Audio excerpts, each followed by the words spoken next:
Boa tarde, então vamos conversar aí agora, não é assim? Boa tarde, Alessio. Ah, que susto. Boa tarde, nega. Boa Seguinte, tarde. continuando o conteúdo da nossa última conversa, eu estava falando um pouco na última quinta do conteúdo teórico sobre heranças e assim por diante, e na aula de segunda-feira, que já está tudo lá no YouTube, pré-organizado e no Wiki também, eu tenho um apanhado geral sobre como é o comportamento da herança baseado em algumas coisas no trabalho prático. Hoje eu vou continuar falando dessa parte de herança e polimorfismo. Eu até me disse na aula de segunda-feira que eu ia falar de interface já hoje, adiantar o assunto, mas eu desisti. Então eu vou continuar no conteúdo padrão colocado e deixo a interface para a próxima quinta-feira, tá? No final da aula anterior, na aula de quinta-feira e sua respectiva continuidade na segunda, o último tópico que eu comentei um pouco foi sobre sobrecarga e sobrescrita de métodos, que foi exemplificado na suposta aula prática, onde a gente conversou um pouquinho. Tecnicamente falando, eu frisei uma coisa bem importante, que era o fato de que uma assinatura de um método é definido pelo seu nome e os parâmetros. E aí eu dei um exemplo como esse que eu estou colocando aí agora, que eu tenho um determinado método que tem o mesmo nome, chama retorna 10, e o mesmo número de parâmetros. Isso não é aceitável porque gera uma ambiguidade no Java. E ele não acha isso bom, então não é permitido, tá?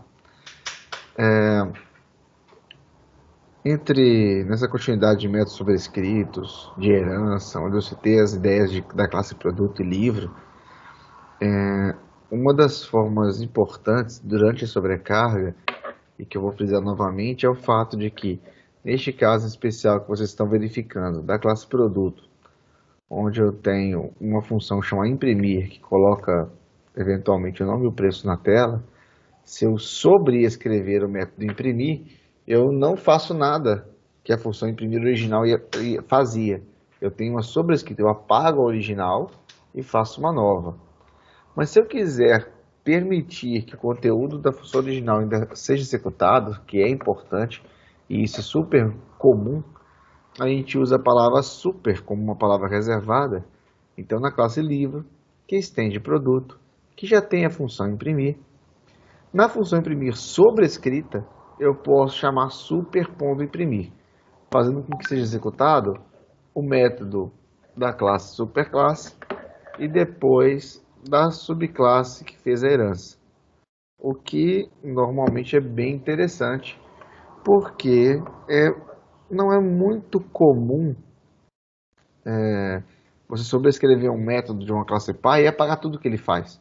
Geralmente, como as classes têm uma hierarquia, quando ela foi definida originalmente, é bem possível que o código que ela executou seja pertinente para a classe filha. Então, a ideia de chamar a execução da classe pai antes da sua própria implementação é comum. Você pode optar por não fazê-lo, mas é uma questão a ser definida caso a caso. Tranquilo até aí?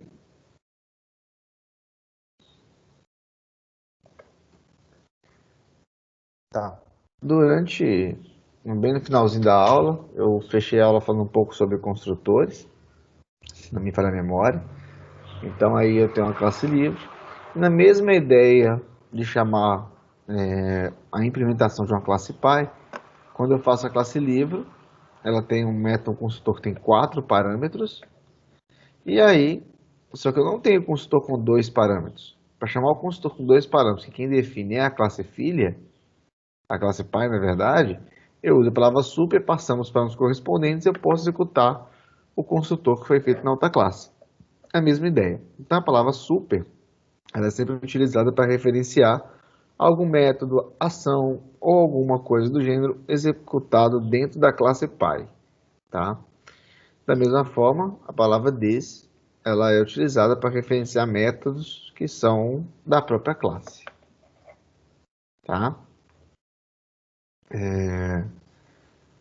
Obviamente, também, Se você verificar um caso como esse, olha, eu fiz uma classe produto, ela tem um string nome, um preço, tranquilo.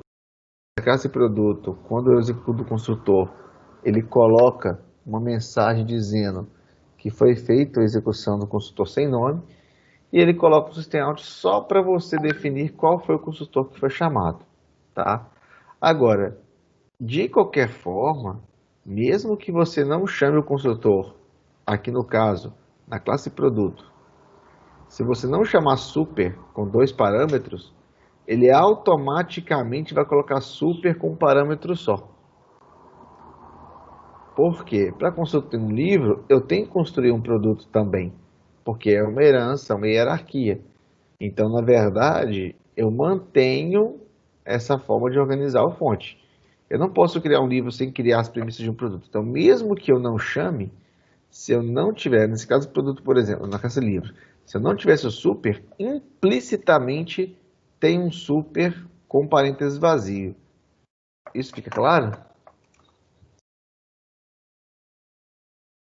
Ou bem Mais ou confuso? menos.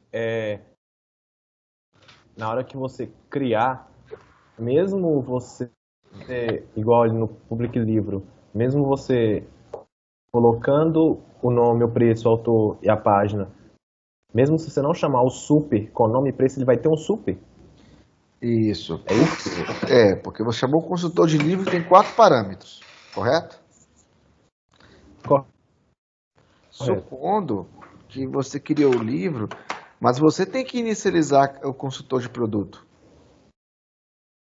Porque o produto também tem algum tipo de construtor. Então, implicitamente, ele chama o consultor de produto. Vamos lá. Entendi. Então não é necessário colocar esse super nome e preço. Na verdade, não, calma. Não é o nome e preço. Nesse caso aqui, se você não chamar com nome e preço, você vai chamar o super sem parâmetro. Esse aí foi uma sugestão sua de fazer o consultor com 2 parâmetros. Mas se você não chamar o super, ele chama sozinho do pai. Entendeu? Mais ou menos. Nesse caso aí, por exemplo, olha, eu fiz uma classe livro, estendi um construtor, né, com 3 parâmetros, e repare que não tem super, né? Eu atribuí nome, preço, autor e página diretamente. Fica tranquilo isso aí? Que esse construtor de livro não chama nada de super de produto? Sim, sim. Mas aí no caso, se eu não chamar, eu tenho que passar ele por parâmetro normal, igual os outros. Como assim? Eu tenho que chamar ele igual os outros, sem colocar nome igual N, preço igual P, entendeu? Se eu fosse usar aquele outro método, ele já está tudo na classe, na superclasse, então eu não preciso ficar pondo essa. Você não precisa Não, ficar. a dinâmica é a seguinte, vamos lá, calma. A classe produto tem um construtor, né, definido aqui. Um sem parâmetro e um com 2 parâmetros, ok? O sem parâmetro não faz nada, por algum motivo. E o com 2 parâmetros faz atribuição de nome e preço. Ótimo, ok. Aí eu defino a classe livro e eu crio um novo construtor agora com 4 parâmetros. E eu disse que estou criando um livro. Em tese, eu não preciso chamar o construtor do produto, porque eu estou fazendo tudo que eu precisava fazer nesse construtor de 4 parâmetros. Isso aí fica ok? Ok. Só que a dinâmica é que quando você fazer um novo livro, repare que ele chamou o construtor do produto mesmo sem você tentar chamá-lo. Porque é automático.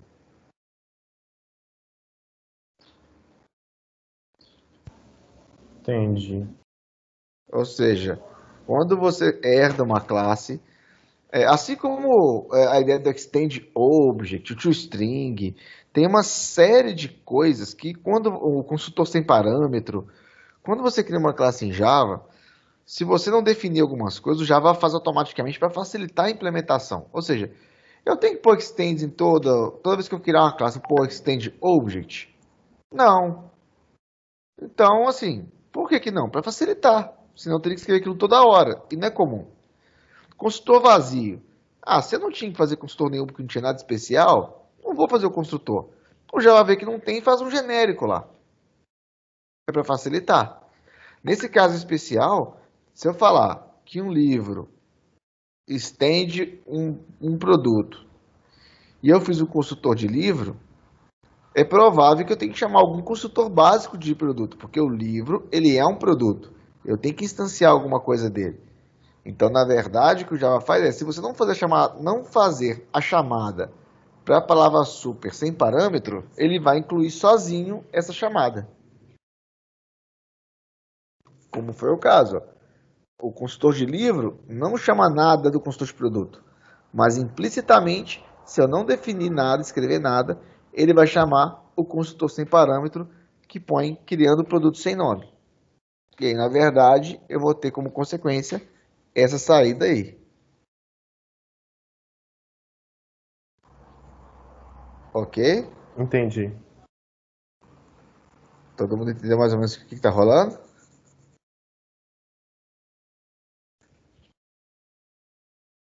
Mais ou Bem, menos, mas tá bom. Mais ou menos. Eu tô tentando captar a ideia.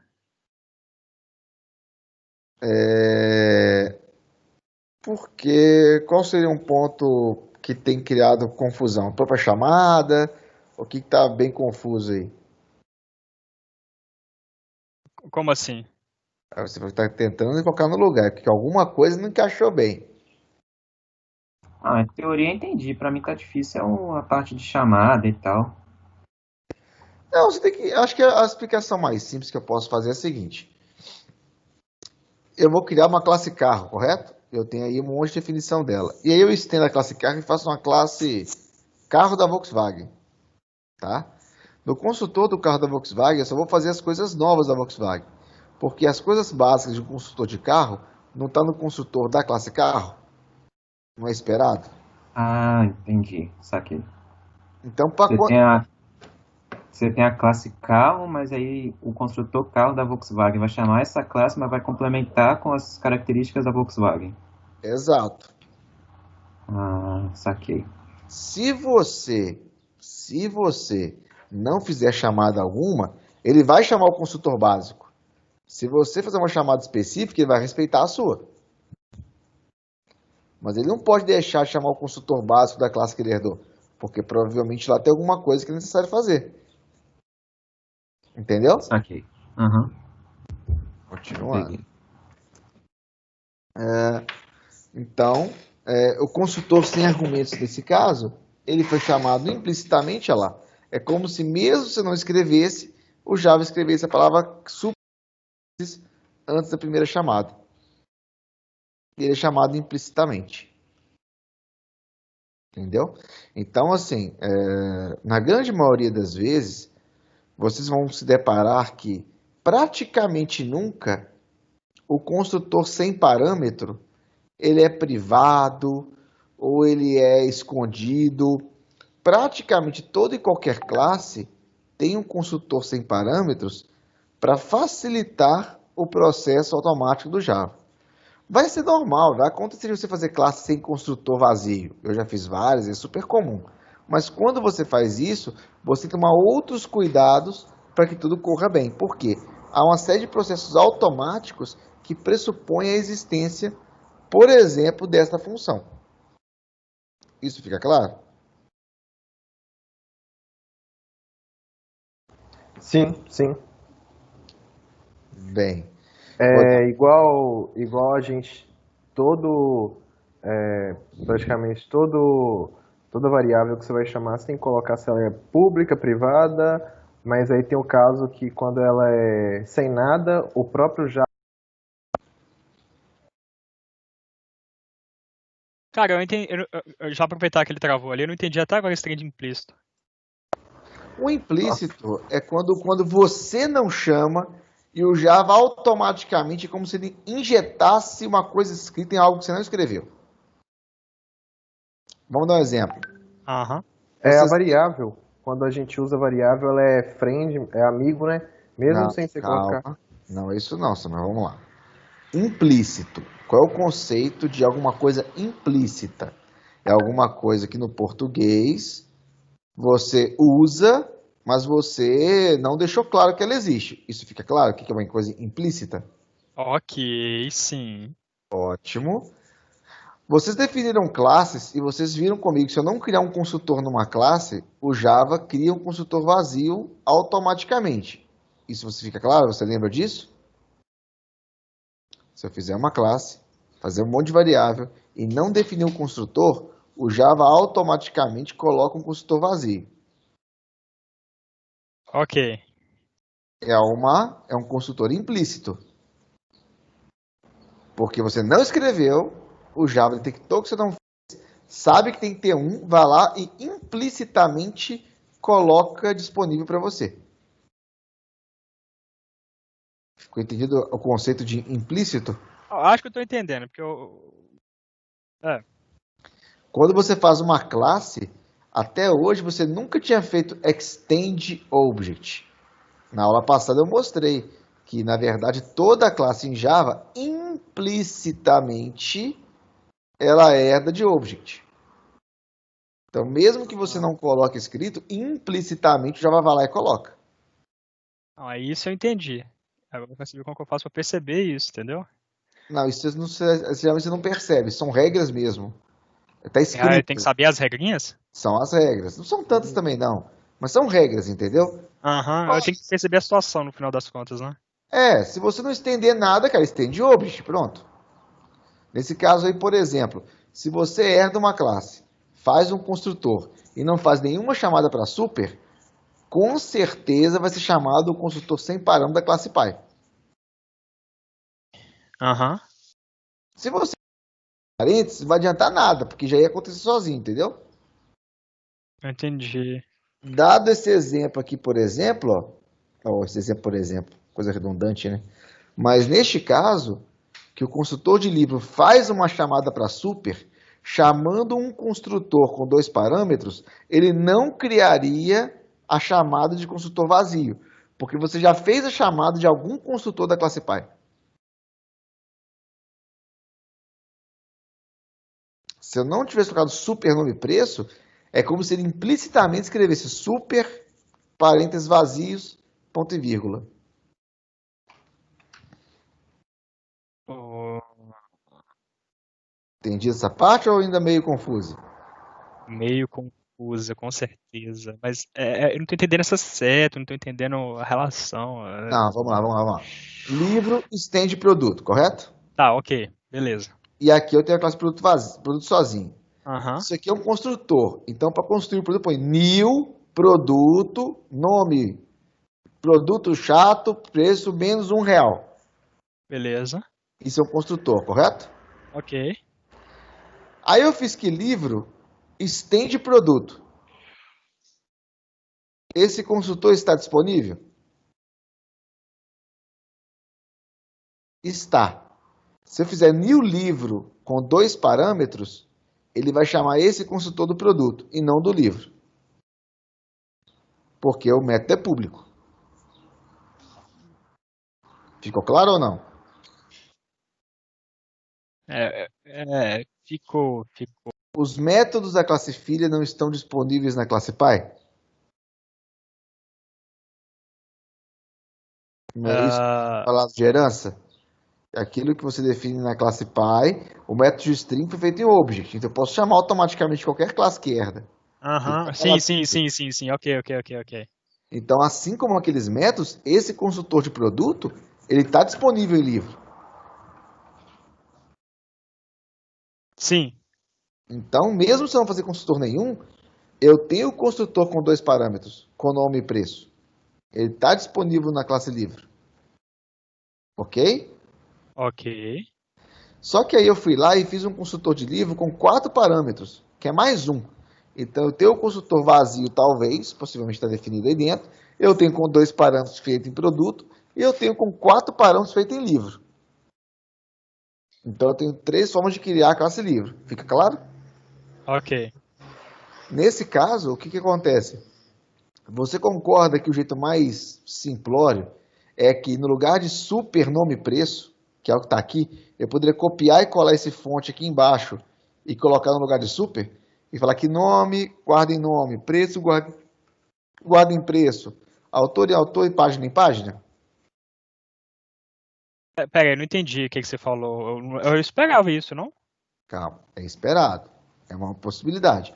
Só que eu sei que essa implementação ela já existe no construtor do meu pai. Então, em vez de copiar e colar o fonte, eu chamo o construtor da classe que eu herdei. Entendi. Não, você chama o outro então para usar. Ok. Isso. Eu passei o nome e o preço para o construtor original se virar com ele. E eu só usei nesse construtor as coisas que são novas do livro. Ah, eu acho que eu entendi de verdade. Entendeu? Qual que é o Aham. único detalhe que eu estou colocando? É que se você não tivesse feito nada com relação a super, eu nem sei qual que é o efeito, mas ele ia chamar o construtor vazio do produto. Obrigatoriamente. Quando eu chamo o construtor de uma classe filha, obrigatoriamente algum construtor da classe pai é chamado. Nem que seja vazio. Ah, ok. Mas, entendi. Mas no caso não funcionaria, mas não seria do mesmo jeito se eu não tivesse o super no nome e preço ali. Como? Se eu não tivesse o super nome e preço, aconteceria o que de diferente no caso? Implicitamente é como se o Java escrevesse ali super parênteses vazio. Ah, tá, entendi. Entendi. Entendi. O Java força com que algum super seja chamado. É, mas não tem, então ele coloca com vazio, né? Isso, se não tem, Não, chama beleza. vazio. Mas nesse caso Beleza. você explicitou que você queria chamar o que tem dois parâmetros. Ah, entendi. Então aqui, ó, por isso que eu falo do implícito, ó lá. No construtor de livro de 4 parâmetros definido aí neste exemplo, eu não chamei o super, mas implicitamente o Java escreveu ele lá dentro e chamou o construtor sem parâmetro de produto. Entendeu? Eu acho que entendi sim. Sim, entendi sim. Então tá, continuando. E aí vem o problema que eu citei, que antes de mudar de slide, que normalmente é como se toda classe é desejável que ela tenha um construtor sem parâmetro. Mas pode acontecer de uma classe não ter o construtor sem parâmetros.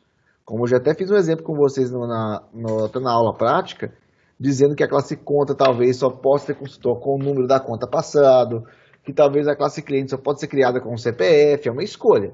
Mas quando eu crio um construtor que não tem construtor vazio, eu vou ter que implicitamente referenciar isso nas classes que eu vou estender. Isso fica claro? Vamos lá. Primeira coisa importante também, né? Embora não tenha o construtor vazio, é certeza que toda classe tem que ter um construtor. Porque se eu não tiver o construtor, eu não posso alocar ela. Então, nesse caso, a classe produto não tem construtor vazio. Ele tem só com dois parâmetros. Se eu definir a classe produto, dar um extends, fazer com 4 parâmetros e não colocar o super, vai dar um erro. Porque embora eu não tenha escrevido super parênteses vazios aqui dentro, ele vai criar o super parênteses vazio e ele vai em produto e não tem construtor sem parâmetros. E aí ocorre um erro de compilação.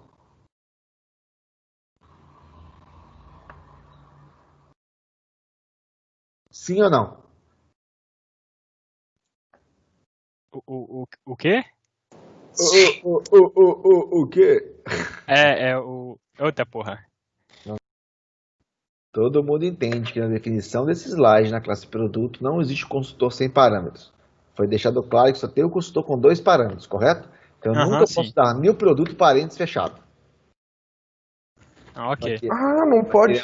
Para criar um produto tem que passar o nome e o preço, porque eu não fiz o construtor vazio. Mas o construtor vazio não é construído automaticamente. Se você não criar nenhum. Ah, entendi. Mas então, no caso, se eu crio igual foi o caso aí, se eu for chamar, eu sou obrigado a chamar ele. Não, foi o seguinte. Primeira coisa, para fazer uma revisão, que eu já falei isso antes. Neste caso, se eu tenho uma classe e não crio nenhum construtor, o Java cria um vazio automático. Ponto. Se em algum momento eu criar algum construtor, seja ele qualquer quantidade de parâmetros que for, o Java não coloca mais aquele automático. Então, se neste exemplo eu criar a classe produto, não tiver nenhum construtor vazio e só criar esse construtor com 2 parâmetros, o vazio não estará disponível. Então, se der new produto, o Java vai dizer, esse construtor não existe.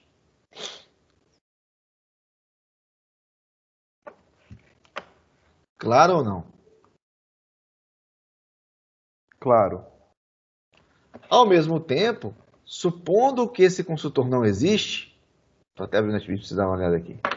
Então, o que eu falei foi mais ou menos o seguinte. Supondo que o construtor não existe, vocês entendem que quando eu fiz livro, estender produto e criei o construtor da classe livro, implicitamente o Java não colocou super, parênteses, fecha parênteses, ponto e vírgula, aqui nessa linha antes do nome igual?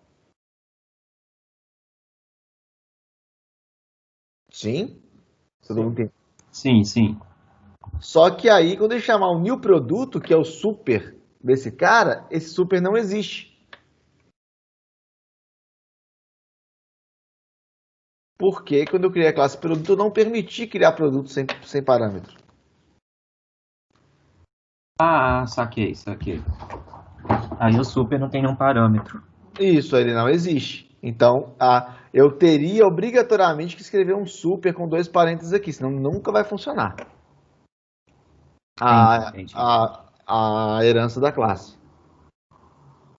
Se você escrever o super sem nenhum parâmetro, ele também não funciona, né? Vai, porque não existe. Ah, beleza. Não, é porque pensei que era só com implícito. Nesse caso aqui, só para exemplificar rapidamente, pode falar. Nesse caso, então, ou você coloca o super com parâmetro, ou então você vai na superclasse e constrói o construtor vazio também. Isso é. Por exemplo, esse caso, a classe cliente que eu fiz, neste exemplo, não tem o construtor vazio. Ou é passando CPF, ou é passando um monte de parâmetro. Se der um new cliente abre fecha parênteses, não vai funcionar, porque não existe construtor vazio. A não ser que eu venha aqui e faça, por exemplo, isso aqui, ó.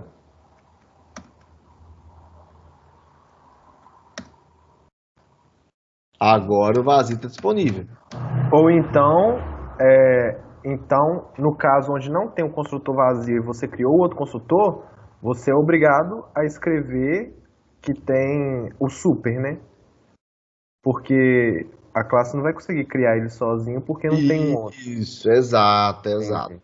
Se eu estender essa classe cliente, fazer uma classe pessoa, uma classe funcionário, ou uma classe, sei lá, cliente especial, se eu não tivesse o construtor vazio, aquela classe também não teria o construtor vazio.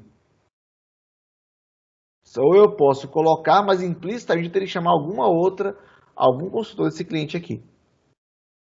Ok? Continuando um pouquinho mais. Então, a ideia é sempre se lembrar dessa regra de você criar o construtor default, o construtor sem parâmetro. Só para refrisar então, na grande maioria esmagadora das vezes, todas as classes têm um construtor vazio. Apesar de ser a maioria esmagadora, é comum você encontrar classes que não tem construtor vazio. Como esse exemplo que eu escolhi, que a classe cliente só pode ser criado pelo menos com o CPF do cara. Isso não é errado, é uma opção de projeto. Mas a partir do momento que eu escolhi que isso acontecesse, se eu herdar a classe cliente para uma outra classe qualquer, eu tenho algumas restrições que eu tenho que tomar cuidado. E na verdade não é só aí. Em algum momento futuro, se vocês trabalharem com Java, vocês vão perceber que tem uma série de situações que mesmo que você não use, é obrigatória a existência de um construtor vazio para tudo funcionar bem. Beleza? Então, se na construção não definir nada, eu ganho construtor automático, o default.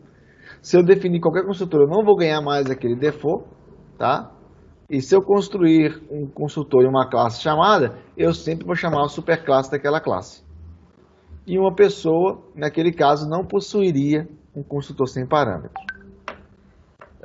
Como um outro exemplo aqui ser colocado, olha, é que se eu tiver com a classe pessoa, extende pessoa, eu posso fazer com que o construtor, se a classe pessoa não tem construtor vazio, eu posso até dar uma quebrada, eu posso falar que o aluno tem um vazio, só que dentro dele eu vou ter que chamar um outro construtor obrigatoriamente. No caso, com parâmetro, que eu coloquei um nome default, um nome automático.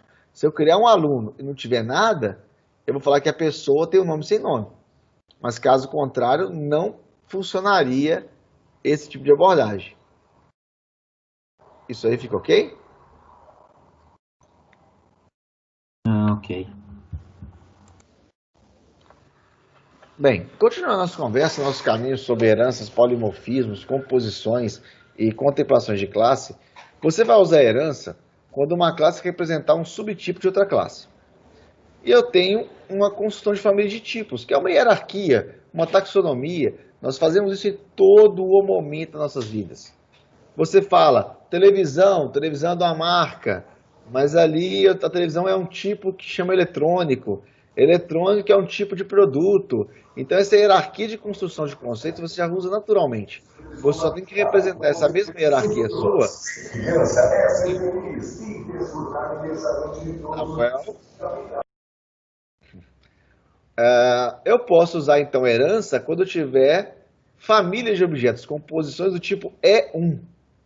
Se isso aqui é uma coisa, provavelmente eu vou usar a ideia de herança. Agora, quando uma coisa faz parte de outra, eu tenho a ideia de composição. Então, composição e herança são formas de aglomerar conceitos de objetos, mas têm objetivos diferentes. Fica bem clara a diferença de compor alguma coisa do que herdar alguma coisa?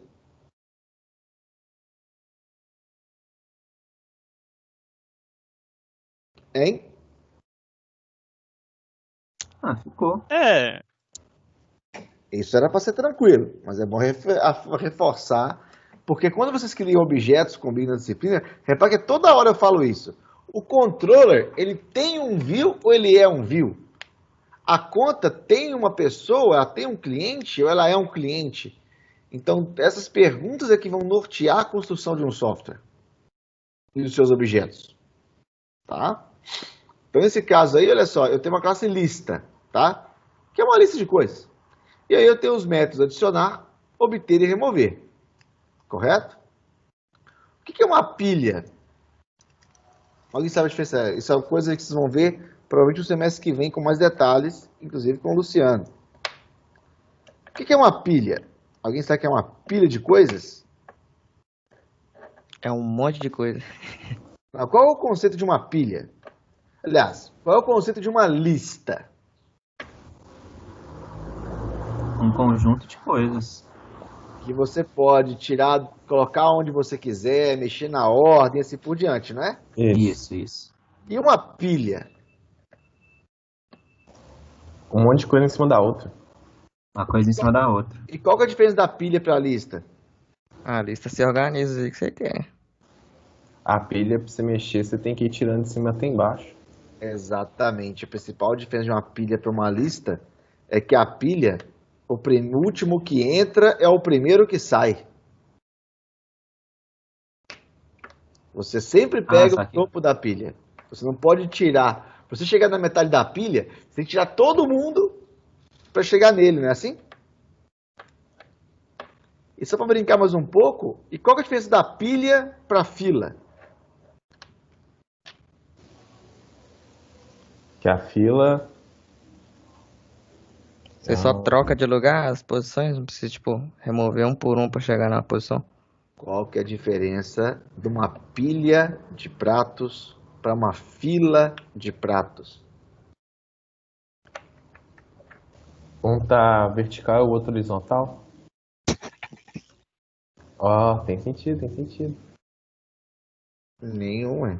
Por que que minha fila está na horizontal? A fila, o primeiro fila que é um chega, o atrás do primeiro que outro. sai. Exato. Ó, cara aí, puxou, hein? A pilha tem um conceito... Todos são, de alguma forma, um tipo de lista. Só que a pilha ela é uma lista especial que o primeiro que entra é o último que sai. E na fila, o primeiro que entra é o primeiro que sai.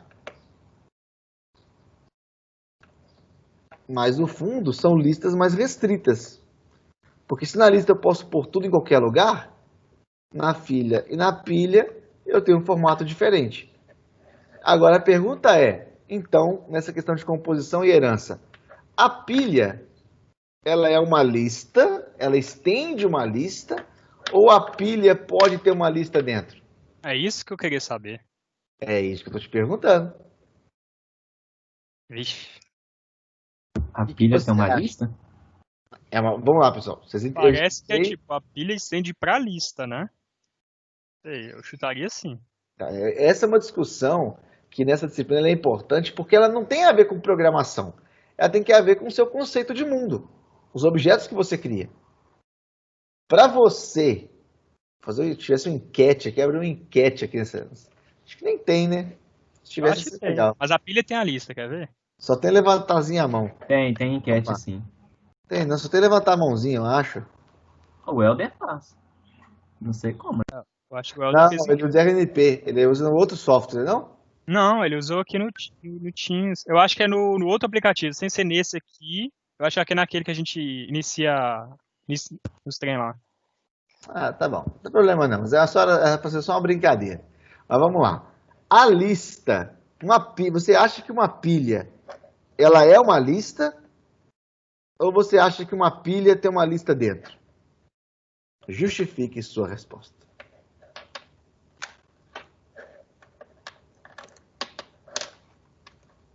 Ah, eu falaria que a lista tem a pilha.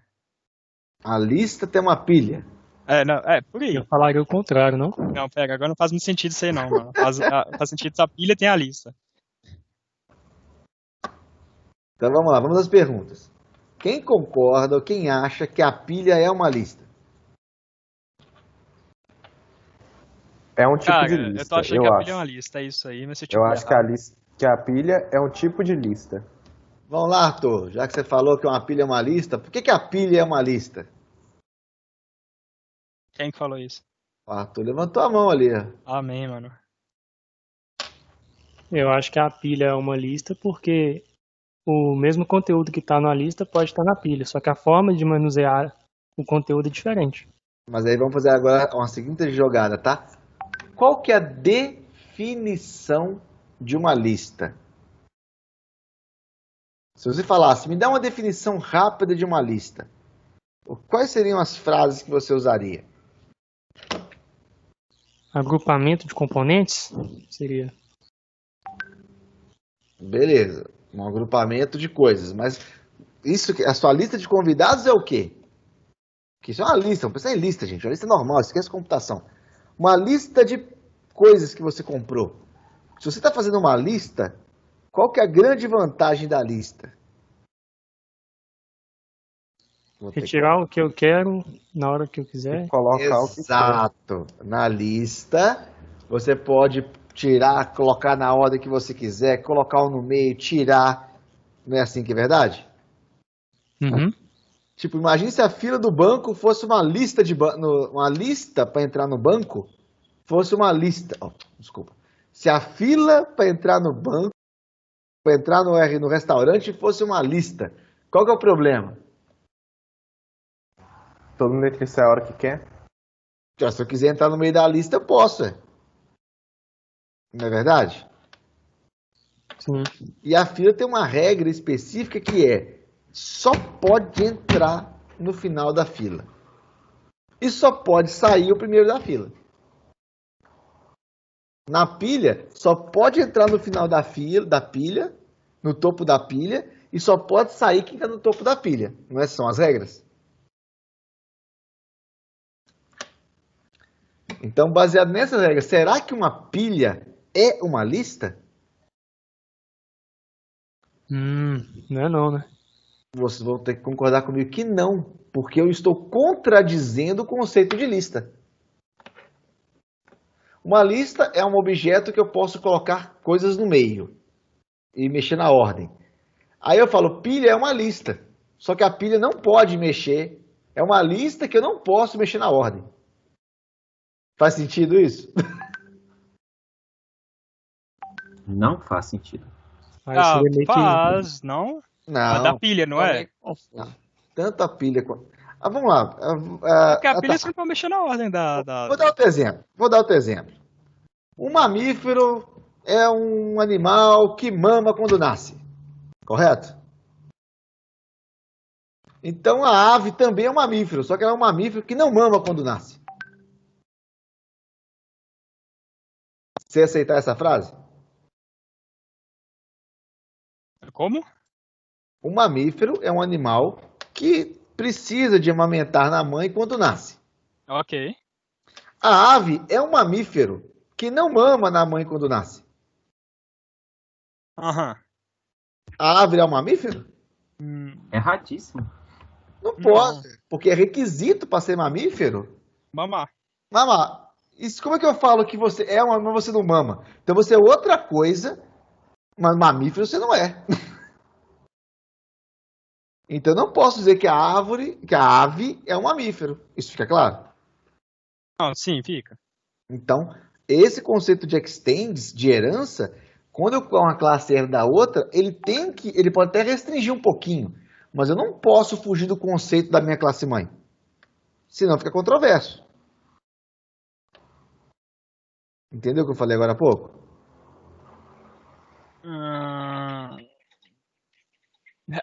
Repete, por favor. Mais uma vez. Um mamífero, sei lá, uma ave é um animal que tem asas, correto? Certo, ok.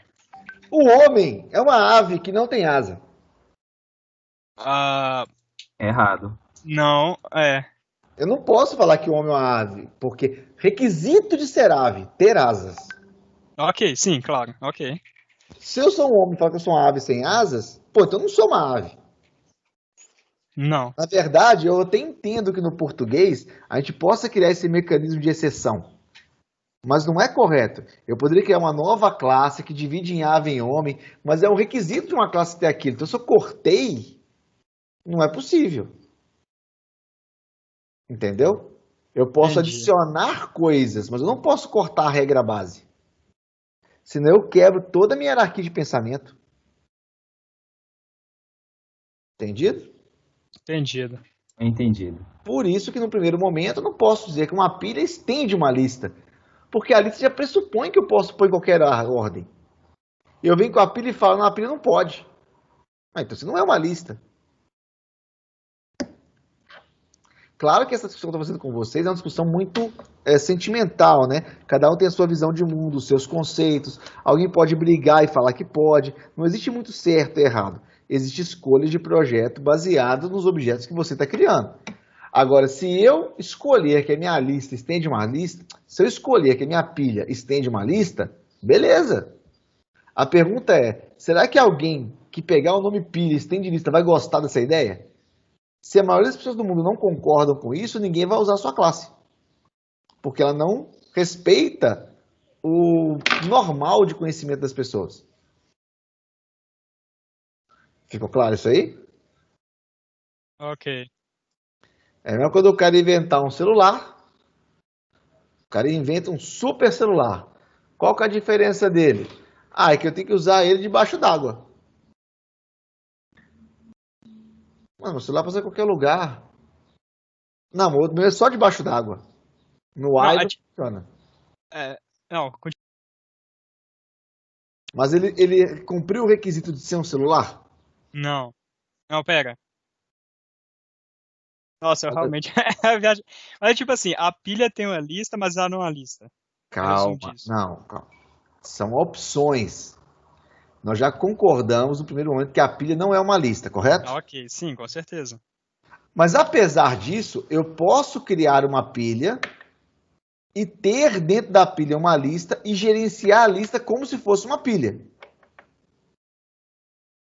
Meu Deus! Não posso fazer isso? Eu entendi a parte de você conseguir colocar uma lista Nossa, dentro você da bugou agora. Não, calma.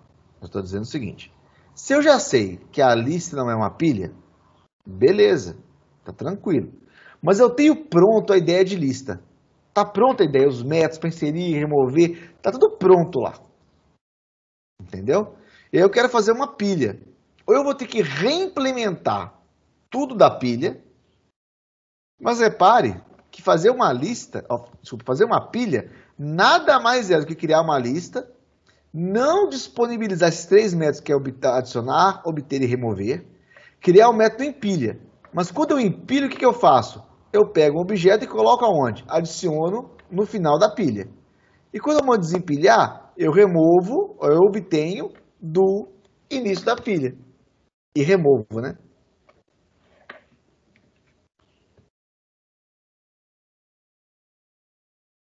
Hã? Ah, ah, ok. Entendido? Entendido. Então, assim, é só uma sugestão de. Agora, não existe certo ou errado. É justamente estas são as perguntas que vão nortear a criação de um software mais complexo com vocês. Porque você tem que pensar, isso aqui é isso aqui tem um negócio. Agora, vai ser super comum ouvir opiniões diferentes. Nem vai ter uma certa e errada. Vai depender se os conceitos dos objetos são respeitados, entendeu? Entendi. Pois bem, continuando um pouco. Então, de maneira geral, os atributos de uma classe são semi-privados. Quando eu falo aqui de ocultamento de uma herança, já falei com vocês antes. Por padrão, todos os atributos são privados, os métodos são públicos. Quando eu tenho algum atributo, eu sei que essa classe vai ser herdada, é normal que um ou outro método eu ache interessante colocar como protegido. Por quê? Porque eu já sei que essa classe vai ser herdada, e se ela for herdada, vai facilitar muito que meu filho tenha acesso a essa função. Por isso que eu escolho protegido de vez em quando, entendeu? Até aí tranquilo? Mas por padrão, o mais comum que todo mundo faz é fazer o quê? Pôr tudo privado e todos os métodos respeitáveis públicos. Geralmente põe protegido quando eu vou herdar e desculpo que vou precisar de alguma coisa. Porque ninguém costuma ter bola de cristal para fazer uma classe já sabendo que ela vai ser expandida. Fica claro? Fica claro. Claro, como a neve. Então, a proposta da questão da herança e suas vantagens que a gente vai usar, que a principal vantagem, uma das principais vantagens da herança é o polimorfismo.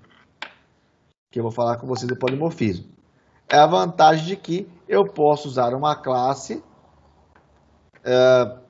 e reutilizar ao longo do tempo e o seu desenvolvimento ser incremental. O que é incremental? Quando eu definir uma classe lista, você já tem certeza que a lista funciona perfeita sem nenhum bug.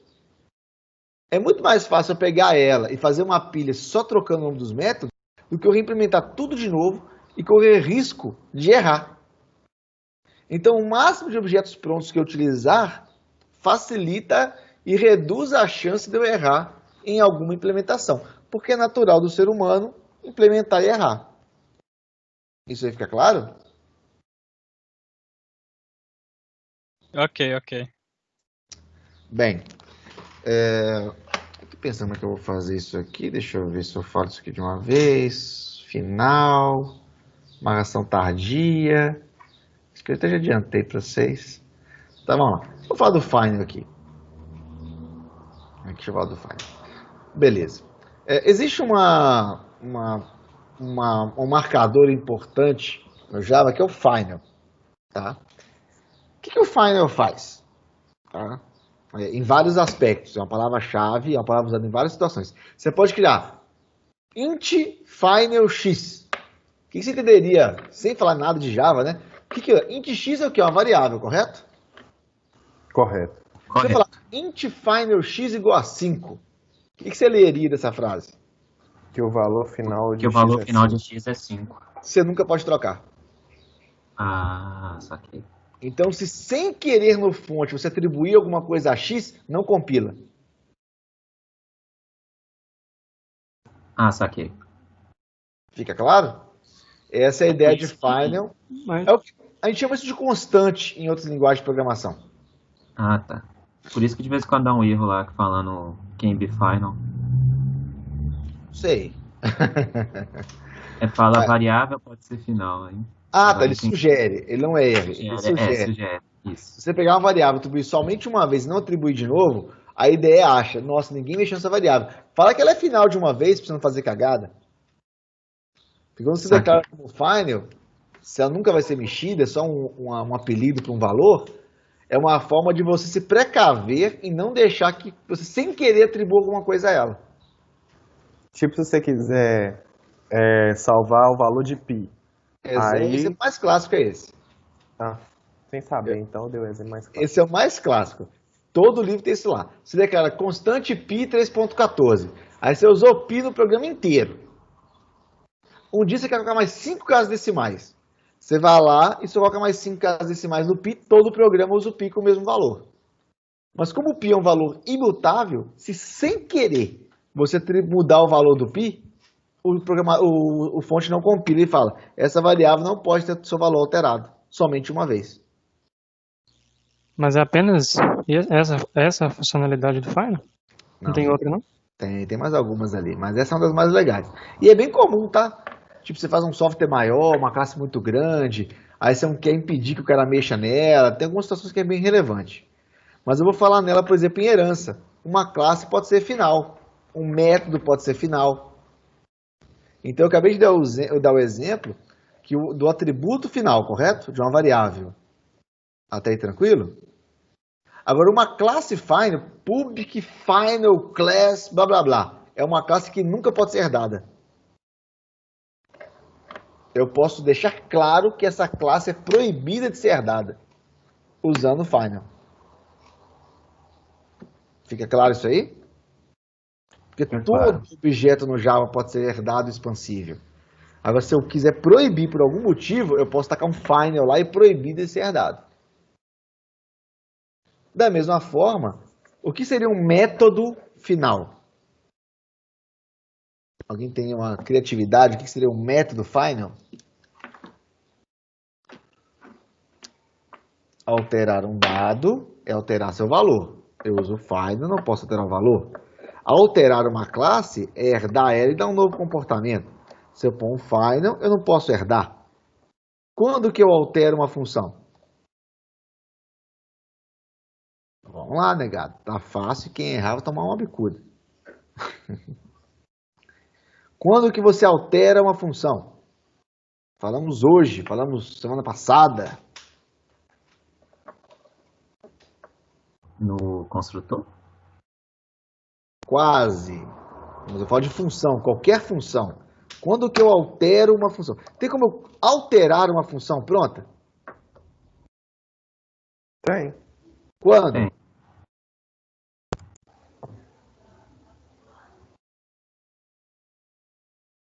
Apenas quando ela está sendo chamada, não? Dá para pegar no mínimo as variáveis locais dela. Negado, o trabalho de vocês. Quando você altera uma função pronta, você faz o quê? Sobrescrita. Onde você deixa marcado o override. Ah, só. Então, quando eu erro de uma classe, eu posso sobrescrever o método, que significa alterar o seu comportamento. Então, se eu quiser que se alguém herdar a minha classe, jamais posso subscrever aquela função, porque ela tem que ser assim para sempre, eu ponho um final no método e ele nunca pode sofrer override. Beleza? Lesab. Então, Entendido. isso até que vocês vão usar muito pouco isso na sua carreira acadêmica aí até o final do curso, dificilmente vocês vão mexer com isso, mas também tem muitas situações que acontecem, tá? Eu mesmo uso pouco a ideia de fazer uma classe final, não é muito comum, mas tem que saber que existe, muitas vezes você vai tentar usar e não dá certo, porque já está definido, entendeu? Então nesse caso eu tenho uma constante, eu tenho aí, ó, public stat final int max, private final string nome, final double head. O final pode ter em vários locais, tá vendo? Mas aí são definições de constantes. Eu nunca posso atribuir. Eu atribuo uma única vez e nunca mais. Tá? Obviamente, se eu poder pegar essa variável, eu pego, mas eu não posso atribuir nada a ela. Dados finais, então, quando eu crio um private int j, ou eu defino ele na linha que eu crio, ou o Java se certifica que obrigatoriamente você cria ele no construtor. Se você não fazer uma variável final e não criar quando você inicializa ou no construtor, o Java fala que não tem como fazer final. Tem que ser criado no construtor ou na classe, na definição da linha, na declaração da própria variável. Tá? Acho que... tá. Esse aqui também é legal, cara. No argumento, você faz uma função. Imprimir final int i, o cara nunca pode trocar o valor de i, ele vira uma constante. Então, se o cara fazer sem querer que tem que incrementar o i dentro da função, ele não deixa. Porque o argumento é final. E é aí tem algumas situações, olha lá, ó. Classe telefone, ela estende telefone. Até aí, ok. Só que como a função de scar ela é final, eu não posso fazer um override na função de scar, porque ela é final. Se eu falar... tá, e outra coisa, nesse caso aqui, ó, se eu usar final das duas vezes, aí eu fiz uma sobrescrita, eu fiz uma reescrita. No telefone, checar a rede é final.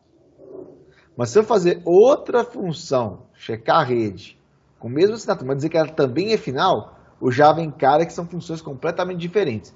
Você tem certeza que esse cara aqui não é uma função que você poderia fazer um override direto. Entendeu? E vale lembrar que esses dois são privados. Ó. Então, se essa função checar a rede é privada de telefone, ela não existe no telefone celular. Isso fica claro? Que aqui eu pude usar a função com o mesmo nome, porque apesar de ser final, ela é privada, então ela nem existe aqui. Eu nem posso acessar essa variável. Entendi. É como se ela não existisse. Aqui ela é pública, ela existe, eu tenho acesso. Se eu pôr ela como privada, beleza, é outra função, porque ela não existe aqui. Tá? Aí eu tenho que entender classe final, olha lá, classe telefone, final class telefone celular. Nesse caso aqui, ele vai deixar, só que o telefone celular, ele é final. Se eu tentar estender o telefone celular, ele fala, não pode, porque celular, ele é uma classe final, e assim por diante. Tá? Tranquilo? Até aí de boa? Sobre a ideia de classes finais? Tequilo. De boa. E aí, nós vamos cair agora na mágica da herança, que é onde o negócio complica. Essa é a palavrinha mágica agora. O que é alguma coisa polimórfica? Algo que alterou alguma coisa alterada. Nossa, uma coisa alterada. Alguma coisa que se muda? Ué. Nossa, essa aí foi redundante e bruta, hein? Tá certo, inclusive. Alguma coisa que se muda-se. Uma coisa que se transforma e tal. Beleza. Vou dizer mais. Mais do que uma coisa que se muda, é uma coisa que eu poderia usar de várias formas, ou que ela assume várias formas, dependendo do caso. Não é assim? Isso mesmo. É igual a mística do X-Men. Ó, esse também é um exemplo bom também. Um exemplo clássico. Vamos lá? Aí o exemplo mais legal, que antes de falar de polimorfismo, do ponto de vista do slide, eu vou dar um exemplo bem legal de polimorfismo, tá? Porque polimorfismo, ele é um efeito interessantíssimo, poderosíssimo, que ele é uma mistura de herança e sobrescrita. Quando você junta os dois, você cria polimorfismo. Aí o exemplo, eu não vou ter aqui, não vou ligar a câmera, mas eu vou até ligar a câmera, vamos lá. Vamos encerrar um minutinho para o compartilhamento. Deixa eu ver. Estou sendo visto? Olha só, estou sendo visto. Vamos lá. Tecnicamente, o exemplo mais legal de polimorfismo que eu dou é o seguinte. Suponha que eu tenha na escola, vocês estão em casa com uma carteira só, mas na sala tem uma carteira com vários lugares. E eu vou permitir colocar em cada carteira um animal. Tranquilo isso aí? Então eu vou dizer que a minha sala vai na primeira. Ele é uma matriz de animais. Todo mundo concorda que a sala de aula pode ser uma matriz de animais? Concordo. Sim, concordo. Beleza. E eu vou falar, não vou mostrar aqui implementado, né? Mas que a classe animal, ele tem um método que chama gritar. Correto? E na classe animal, a função gritar está escrito system.println emitir som. Isso fica claro? Logo, Claro. se eu encher a minha matriz de animais e fazer um for mandando todo mundo emitir som, qual vai ser a saída? Todo mundo gritar, qual vai ser a saída do meu console? emitir som infinitamente, correto? Tranquilo isso aí? Correto. Só que a partir de agora eu vou mudar um pouquinho as coisas. Porque a minha classe animal, eu vou criar uma classe ave. Tá? E essa classe ave estende animal. Então toda ave é um animal, correto? Tranquilo? Correto. Tranquilo. Então, embora eu tenha uma matriz de animais, eu posso pôr uma galinha na matriz de animal? Pode. Pode. Posso, porque ela é um animal. E se eu mandar o animal emitir som, qual vai ser o som que vai emitir? O som original na classe animal, porque eu não sobrescrevi na classe galinha, não foi? E eu vou ele vai ok. emitir som. Isso aí fica claro? Ficou claro. Claro. Primeira coisa, a galinha já foi polimórfica.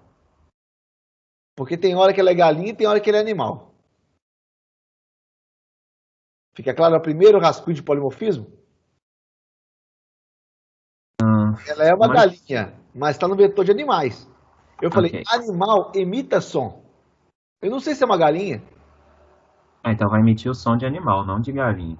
porque ele se comporta como se fosse. Ok.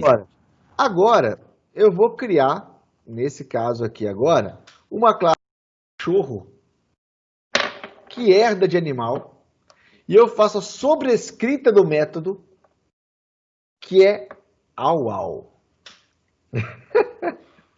E eu vou pôr um cachorro na matriz. Posso pôr um cachorro na matriz? Pode. Pode, porque é um animal. Uhum. É assim? Aí eu mando todos os animais emitirem som. Quando eu mandar o cachorro emitir som, o que ele vai emitir? Au. Então, emitir som. Então, olha o que é um comportamento polimórfico. Caramba, eu tenho aqui uma variável que é um animal. Eu mando emitir som, ele faz au. Concorda que pode criar um grau de estranheza? Porque a sua variável é animal. Eu não disse que eu pus um cachorro lá dentro. Aham. Sim. Quem Ok. mandou as carteiras gritar achava que era um animal e não um cachorro. E aí, do nada, brincando um pouco com a expansão de conceitos, pode ser que tenha um vetor de animais. Eu não sei qual animal está lá dentro. Eu vou colocando um monte de gente lá dentro, manda emitir som e cada um se comporta de uma maneira diferente, baseado na sua classe direta. Eu posso um gato miando, um cavalo relinchando, mas para mim é um vetor de animais. Então eu tive, neste caso em especial, um primeiro exemplo de uma matriz que representa um comportamento polimórfico. Fica claro que a variável animal ela é polimórfica? Porque cabe ela e qualquer coisa que herde dela e o comportamento é diferente dependendo de quem está lá dentro. Ah, entendi. Eu tenho a variável animal, mas eu não sei qual animal está lá dentro. Eu não sei qual que vai ser o resultado quando eu mandar fazer uma função de animal. Porque eu posso ter modificações. Então seria tipo a classe animal, ela altera toda vez que um novo animal entra, tipo assim, altera as características. A brincadeira é a seguinte. Eu crio uma classe animal, beleza? O meu vetor é de animais. Mas eu posso fazer a seguinte variável. Animal X é igual a new cachorro. Eu guardo um cachorro na variável que é de animal.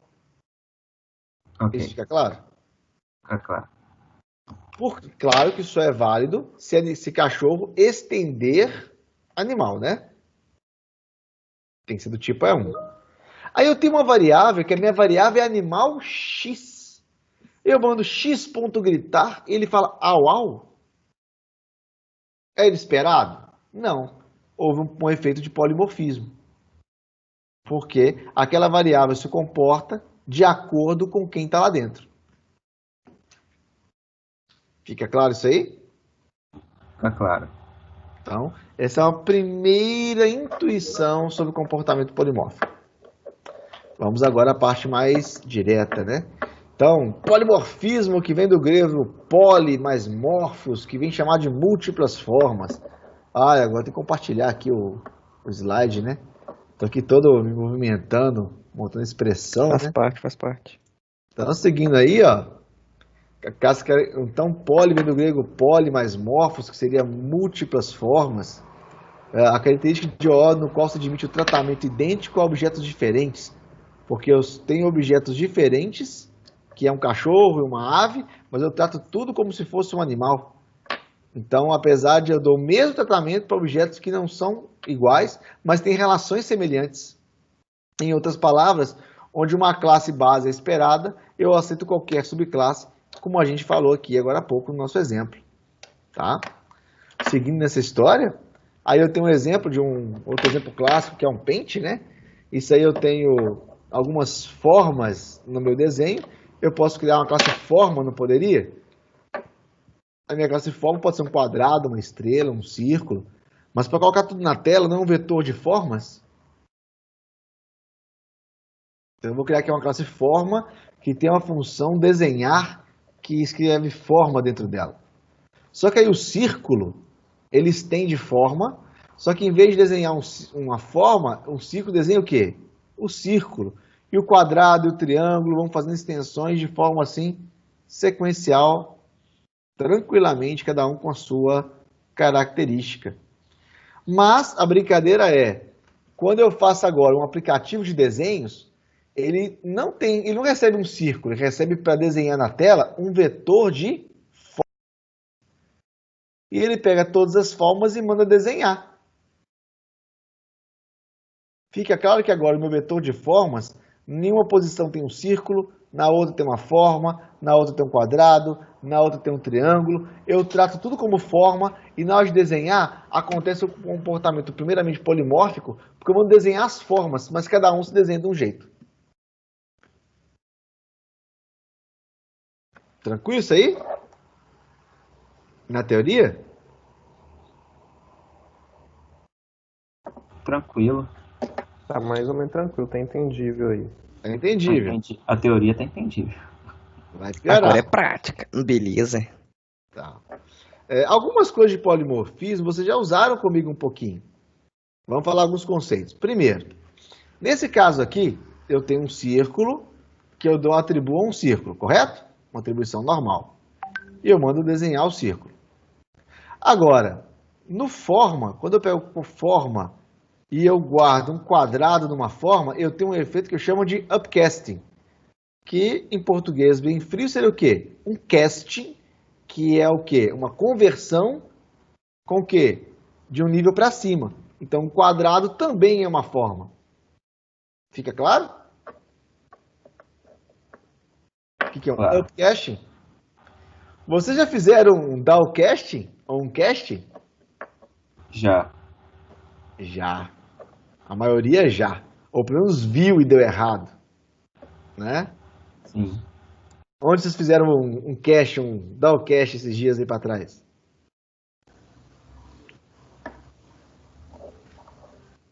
Onde? Não foi na classe de objeto, não? Onde na classe de objeto? Quando você, por exemplo, faz o No equals, salvar, o Arthur i- teve que fazer. no equals, no salvar também. Que a gente teve que converter um object na classe que eu queria. Então o object é uma classe bem mais base e eu converti ele numa classe mais especialista. Por exemplo, cliente. Tá? Então, quando eu realizo a função f é igual ao quadrado, eu esqueço que tipo de objeto é o quadrado. Eu passo nele a pensar somente sobre forma. Embora f seja um quadrado, só estão disponíveis a função de uma forma. Ou seja, se eu tenho um vetor de animais, eu posso falar animal.voa? Não. Porque somente alguns tipos de animais têm o método voar. Não é garantido que todo animal voa. Então, mesmo que eu tenha uma ave no vetor de animais, eu não poderia mandar um animal voar. Fica claro isso? Fica claro. Para mandar o animal voar, como é que eu faria isso em Java? Vocês já usaram isso alguma vez? Para chamar um método de alguma classe que tem certeza de que tipo que ela é? Não. Não. Não que eu me lembro, não. Quer dizer que você não fez o último trabalho prático? Ih, pegou no pulão. Qual o último trabalho? Ué, o último é aquele que é o último, né? Eu tô fazendo ainda. Bem, pessoal, quando vocês sobrecarregam o método equals, o que você faz lá? Me pegou no pulo. E como é que funciona o equals? Que você sobrecarrega na classe cliente ou na classe conta e assim por diante. Ah, tá, o equals. Ele compara se é igual, não? Aquele trem lá? Eu recebo o que por parâmetro? Um object. Não é assim? É, uai. Aí você vê se o object é do tipo que você quer, né? Assim, usando o operador instance of. Não é assim? É desse jeito. Lembro não. Já que vocês estão aí com memória cega e surda, É, esse não é o método equals? o Esse equals. mesmo. Eu recebo por parâmetro o quê? Um objeto. Objeto pode ter função getCPF? Não. Então o que eu faço? Eu verifico se ele é um cliente. Se for, eu faço um down cache, eu transformo aquele objeto em cliente, porque eu tive certeza que ele é. A partir de agora, o c.getCPF está disponível. Mas eu não podia fazer aqui, ó, obj.getCPF. Ah, não, aqui pode que eu já testei, né? O Java já pegou. Aqui, ó, eu não tenho getCPF. Mas o objeto tem o getCPF. Mas eu não posso usar. Por quê? No meu Porque vetor. não é garantido que ele vai ser um cliente. Exato.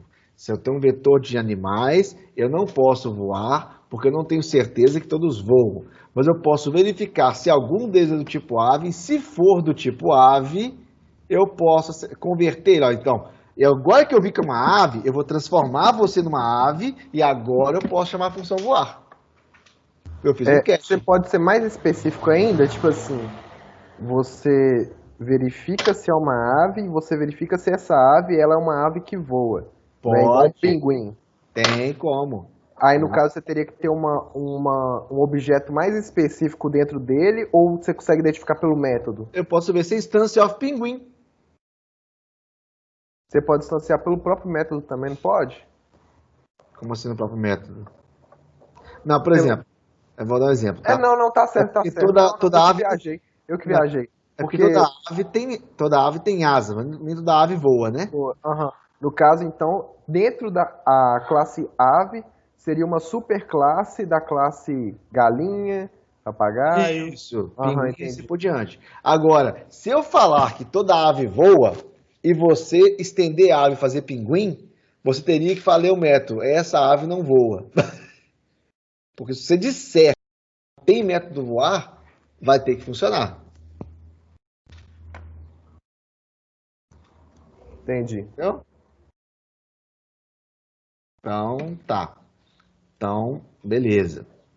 Então, de formas mais gerais, a ideia é que tem essas restrições e a gente saber trabalhar, tá? E brincar um pouquinho. Olha só a brincadeira, né? Claro que eu podia fazer no meu aplicativo de desenho uma função que desenha círculo, uma função que desenha quadrado e uma função que desenha triângulo. Não pode funcionar assim? Poderia. Todos precisam desenhar. Só que é um aplicativo meio tosco, né? Porque o mais legal é o quê? Se eu sei que todo mundo é forma, eu compacto todas essas linhas nisso aqui. Desenhar um vetor, eu pego a posição e desenho todo mundo na sequência. Porque não me interessa qual tipo que é. Por polimorfismo, cada um vai ser desenhado da maneira que achar mais razoável. E essa amarração, essa ligação de qual método ser chamado, é definir o tempo de execução da máquina. Fica claro isso aí?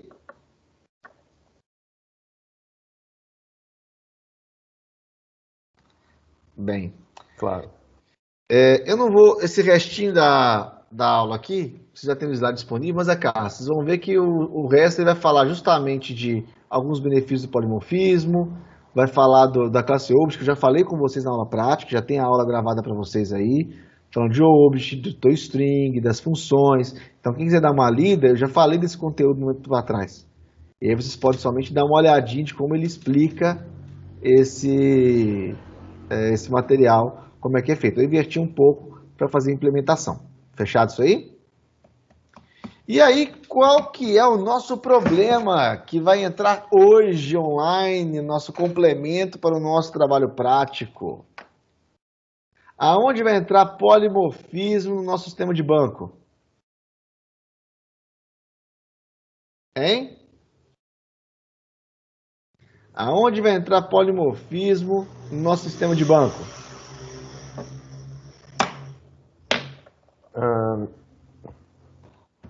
Peraí, deixa eu pensar.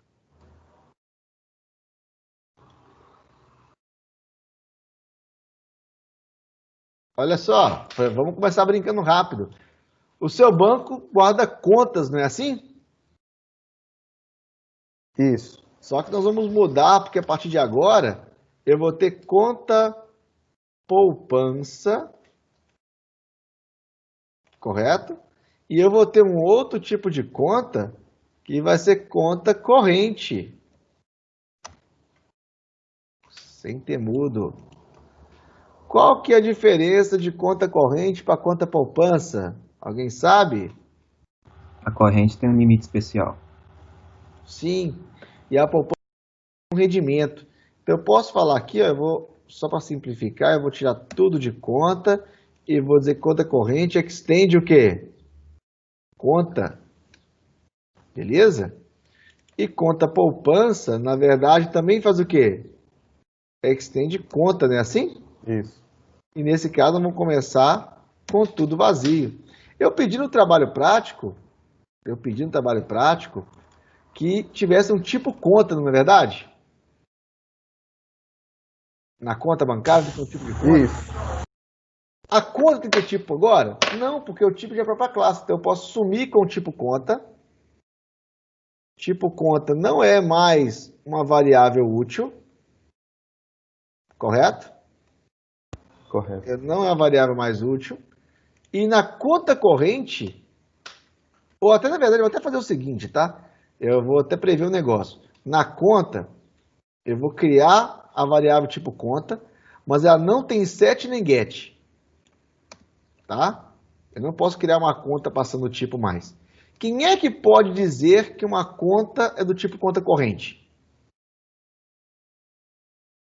Quando eu crio a conta corrente, não é assim? Isso. Então agora, quando eu passar um construtor sem parâmetro, o que esse construtor, no mínimo, ele faz? Ele vai ter que falar o tipo, não é verdade? Então eu vou falar que tipo conta, tipo protected.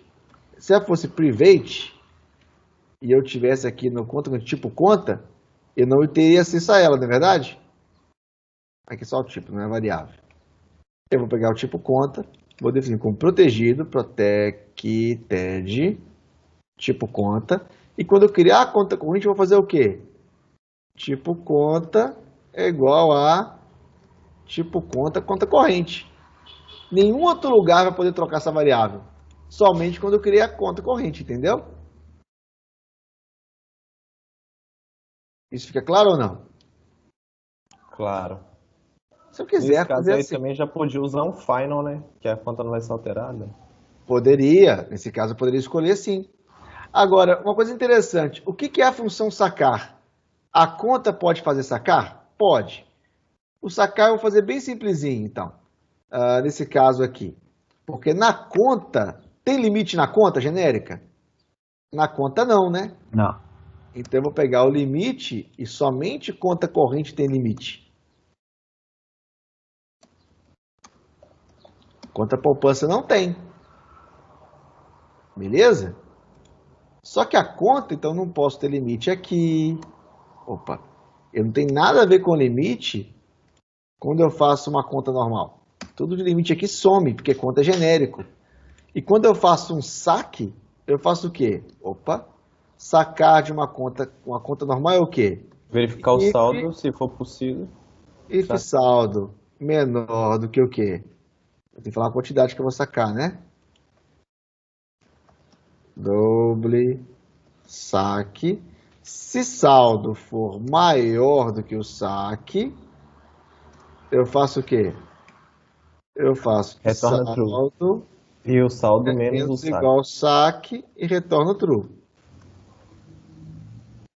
Else eu return false. Não é assim que é o sacar de uma conta normal? Tranquilo. Isso. Na conta poupança é a mesma coisa? Não é? É. Só que na conta corrente eu vou ter que fazer o quê? Mais limite no saldo. Eu vou ter que fazer um override na função sacar. E agora eu vou ter que fazer uma nova verificação se tem limite. E aí eu faço uma alteração na função sacar. Na conta corrente eu uso a padrão e na conta corrente eu faço uma nova checagem. Isso fica claro? Ficou. Então, o que vocês vão fazer provavelmente por agora para a etapa 6? Vocês vão ter que criar a conta corrente e a conta poupança. Vocês vão criar o cliente pessoa física e o cliente pessoa jurídica no mesmo modelinho, entendeu? E aí vocês vão ver que isso vai ter reflexos interessantes no seu repositório, na sua lista, no seu serviço e assim por diante. Nós vamos definir e começar a entender aonde a gente coloca essas diferenças. Tranquilo? Tranquilo. Ou não tranquilo? Por isso que a gente pega override antes de aprender polimorfismo, né? Por causa desse problema. Agora você vai entender porque você faz o override. Você reparou que na classe poupança você não quis manter. Hã? Uhum. Entendeu? Entendeu? Sim, sim. Essa aula aí me deu pra mim pegar a visão filé. Agora o grande detalhe é o seguinte. Vocês vão ter que fazer para mim uma classe. Vocês vão ter que fazer para mim essa classe de pessoa de conta corrente e conta poupança. Eu vou mostrar no diagrama como é que ele vai ficar. E o mais importante que a gente vai começar a entender é o seguinte. No repositório, o cara que guarda cliente, faz muita diferença se eu guardo conta corrente ou conta poupança?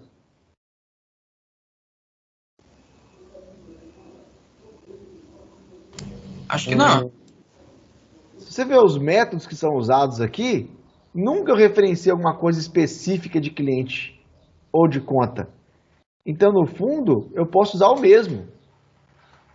Desde que agora eu vou guardar sempre no repositório uma conta poupança. Eu não sei qual que é a conta, eu guardei ela lá. E a partir daí, ele gerencia como se fosse tudo conta.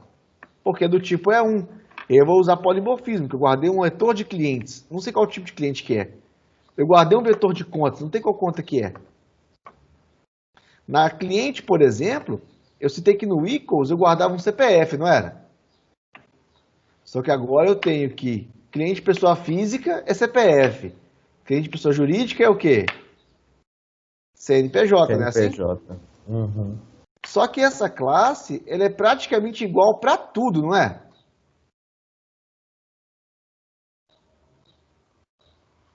Olha o que a gente vai fazer aqui.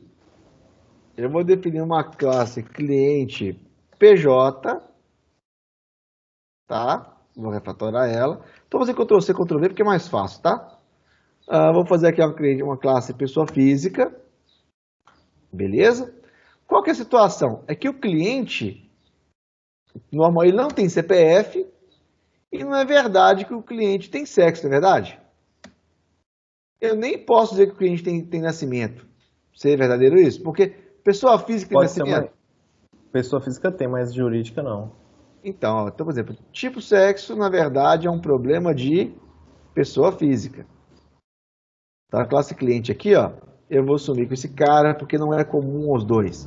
Eu vou sumir com o CPF porque não é comum aos dois. Sobrenome também não é comum aos dois. E vocês podem brincar com isso, entendeu? Eu acho que até nome podia tirar também. Aí é que eu vou deixar para vocês brincarem. Vocês têm que criar essa classe cliente de pessoa jurídica, escolher qual vai ficar em cada um, distribuir e ver como que vocês vão manipular isso dentro do sistema. Vai dar muitas dúvidas, mas vale a pena, vale lembrar que vocês têm que fazer a sua primeira versão antiga do sistema para depois rodar para a próxima. Tranquilo? E obrigatoriamente, eu comentei com vocês que eu quero pelo menos... Nossa, que saco hoje. Eu quero obrigatoriamente pelo menos uma implementação de classe com vetor. Não precisa de todas, não, uma só funcionando, vocês devem ter, a maioria deve ter. E uma usando lista. E a de banco vai ficar vazia por enquanto. Para a gente entrar na última etapa, quase as últimas etapas dessa implementação. Fica claro isso aí? Claro. Então eu já vou editar e colocar lá dentro. A próxima etapa é fazer o quê? Uma vez que tudo da etapa 5 já estava funcionando, vocês vão mudar um pouco a implementação, tentando criar agora uma classe conta corrente, conta poupança, pessoa física, pessoa jurídica, tá? Alterar o seu software para receber essas classes usando herança, tentando manter o vetor de cliente, o vetor de banco. E vocês vão reparar, eu já vou dar o spoiler que facilita muito a vida de vocês, que é o quê? Praticamente o único lugar do software que vai ter mudança relevante vai ser no cliente de controle, outra no cliente view, né? Aliás, não pôr no cliente view. Se eu quiser fazer um cliente view, o mesmo para os dois, que eu tenho duas formas de fazer também. Se eu quiser fazer um cliente view para os dois, quando eu faço a pergunta para o cara para criar um cliente, eu pergunto se é uma pessoa física ou se é uma pessoa jurídica, não é assim? Vou ter que perguntar, não vou ter que perguntar? Sim ou não? Sim. É como se o estagiário fosse lá recolher a informação. Primeira pergunta, é física ou jurídica? Se for física, te entrega uma folha. Se for jurídica, entrega o quê? Outras perguntas, não é assim? E, na verdade, ou eu vou ter que fazer um estagiário que pergunta só coisa de pessoa jurídica, ou a gente vai ter um estagiário que faz só pergunta de pessoa jurídica, ou a gente faz um que pergunta para os dois. E essa é uma decisão que vocês vão tomar no projeto de vocês. Fica clara essa diferença? Que eu tenho cliente view. Eu posso ter um cliente view pessoa física e um cliente view pessoa jurídica, ou eu posso ter um cliente view com os dois juntos, fazendo um if lá dentro.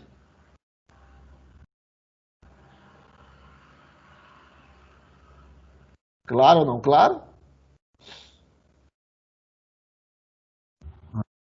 Claro.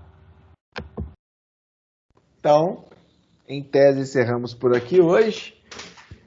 Eu vou já disponibilizar isso hoje em sala de aula e já os pedidos para a próxima etapa do trabalho, onde vocês vão ter que ser requisitos colocar esses complementos para mim.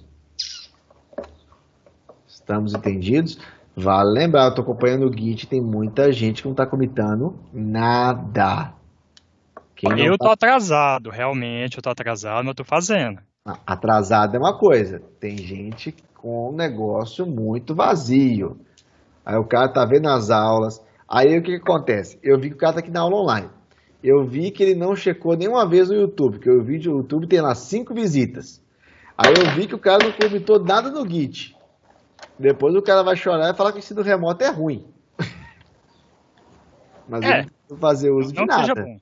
Não que seja bom, mas ele não tentou fazer uso de nada, né? É difícil pra caralho. Ensino Eu remoto gastei meia hora ruim, perguntando a mas- mesma coisa ali, pra você ter uma ideia. Não, é normal. Eu não acho que seja... O que eu comento muitas vezes é só o fato de que uma coisa é saber que é difícil. Outra coisa é não perguntar ao professor, não perguntar ao monitor. A gente sabe que tinha que acessar o Git, sabe que é o que ele colocou e o cara não fez nada o semestre inteiro. Qual é a conclusão? Não tem o que fazer. O negócio é fazer, parceiro. Entendeu? O negócio Então, é fazer mesmo. estou de olho. Falou em quem isso. tá fazendo Arthur? nada. Cala a boca, Arthur. Mas, entendi. Tô tranquilo então? Tranquilo, tranquilo. Qualquer dúvida, estou Tranquilo. disponível nos canais de comunicação adequados. Amém, amém. Beleza. Botar a mão na massa. Então, tá Final de bom. semana é programação o dia inteiro. Faz parte do jogo. Honrem, É. são garotos de programas. Sim, sim. Final de semana, Fazer um eu vou programa. cortar na alta. O jogo é mesmo. E garota de programa, né? Nossa, tem um aí, mano. Não conta não, mano. Eu sou garota. Ah, e tem pessoas indefinidas de programa. Beleza. Isso aí. Então, Fala aí. Indefinidas não. Sem informação definida. O que, Hugo? Fala, Alex. Aqui. Oi. E a questão dos pontos? Você já tá fazendo distribuição? Como é que é? O problema é mais ou menos o seguinte, com relação a ponto. Eu tenho que achar que é relevante que eu fico empurrando isso pra frente, porque eu também fico com muita dúvida nesse negócio. Primeiro, se eu vou dar uma prova teórica, eu vou dar uma prova teórica do que pra vocês? Não começa com esse negócio não, socorro, gente. Vou dar uma prova teórica, eu vou dar uma prova teórica de quê? Então, o que eu... De carro. Porque foi a primeira vez que eu consegui como essa forma teórica, remota, está diferente da forma que eu faço, então eu também estou com dúvidas, tá? O que eu vou fazer de verdade? Eu realmente vou dar os pontos para esses trabalhos que estão sendo entregues nas datas mais correspondentes, só que agora eu vou acelerar a distribuição de pronto, tipo assim, cada entrega a partir de agora vale 15 pontos, por exemplo. Só que eu vou fazer, o que eu estou precisando fazer, em vez de dar uma prova direta, eu acho que eu vou marcar um dia com cada um, fazendo literalmente a arguição sobre o fonte que ele fez, para ele alterar na hora o que ele estava fazendo. Então ele compartilha o desktop, fala, ó cara, então agora você vai pegar esse cara aqui e colocar uma classe pessoa física que também é jurídica. Aí o cara vai fazendo, eu vou perder 18 horas, né? Porque eu vou acompanhar visualmente cada um dos trabalhos. Mas o que eu peço para vocês encarecidamente que o meu principal meio de avaliação está sendo realmente a implementação. Entendeu? Beleza. Então, quem estiver fazendo de verdade, Deus abençoe, funcionando, pode ficar um pouco mais tranquilo. Mas eu também estou muito indeciso do que fazer. Eu vou acabar escolhendo de forma aleatória.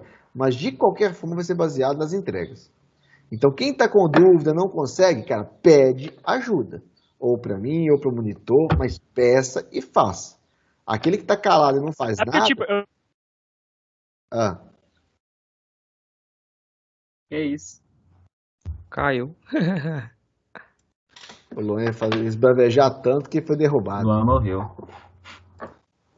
Ele ficou Fartou de ódio. tão bravo que infartou. Assim, pessoal, o que eu peço é o seguinte, né? Não é não pedir ajuda, mas tem que se manifestar, o tempo vai passando. Então, faça as entregas, comita no Git que você está fazendo todo dia, pergunta pro Wilton. Todo mundo, alguém pergunta, algum dia alguém me pergunta uma coisa por hora no chat, eu costumo responder, mas tem que pedir auxílio, entendeu? Estamos tranquilos? Caminhando.